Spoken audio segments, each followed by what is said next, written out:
భద్రాద్రి కొత్తగూడెం జిల్లా పాల్వంచలోని అయ్యప్ప స్వామి ఆలయ ప్రాంగణంలో మండల పూజా మహోత్సవాలకు పెద్ద ఎత్తున భక్తులు తరలివచ్చారు.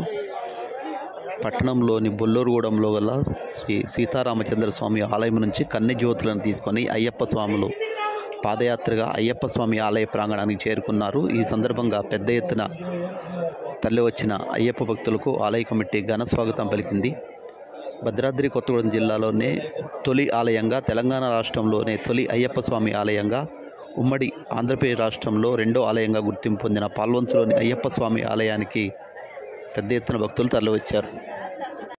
పాల్వంచ పట్టణంలోని బొల్లూరుగూడెంలో గల శ్రీ సీతారామచంద్ర స్వామివారి ఆలయం నుంచి కన్నెజ్యోతులతో కన్యస్వాములు పాదయాత్రగా బయలుదేరి అయ్యప్ప స్వామి ఆలయ ప్రాంగణానికి చేరుకున్నారు.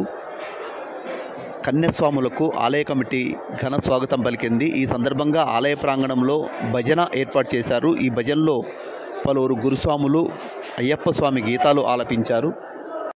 అయ్యప్ప స్వామి దీక్ష తీసుకున్న మాలాదారులు నిప్పుల్లో నడిచే కార్యక్రమానికి ఇక్కడ ఏర్పాట్లు పూర్తి చేశారు. భద్రాద్రి కొత్తగూడెం జిల్లా పాల్వంచలోని శ్రీ అయ్యప్ప స్వామి ఆలయ ప్రాంగణంలో గత 3 దశాబ్దాలుగా ఈ కార్యక్రమం నిర్వహిస్తున్నారు. అయ్యప్ప ఆలయ ట్రస్ట్ కమిటీ ఆధ్వర్యంలో పెద్ద ఎత్తున నిర్వహిస్తున్న ఈ కార్యక్రమానికి వేలల్లో భక్తులు తరలివచ్చారు. దారి పొడవునా అయ్యప్ప నామాన్ని స్మరిస్తూ అయ్యప్ప శరణుఘోష పాడుతూ అయ్యప్ప స్వాములు కన్నెజ్యోతులతో బయలుదేరి వచ్చారు.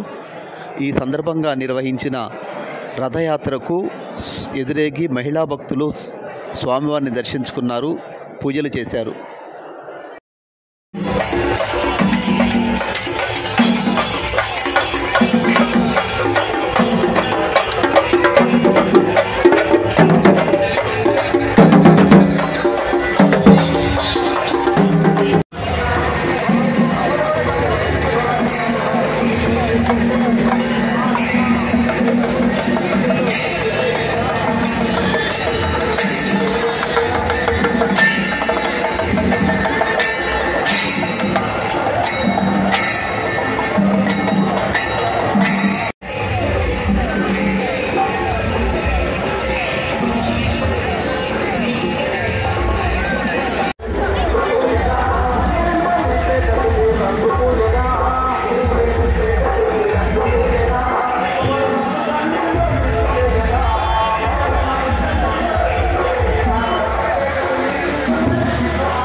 Vamos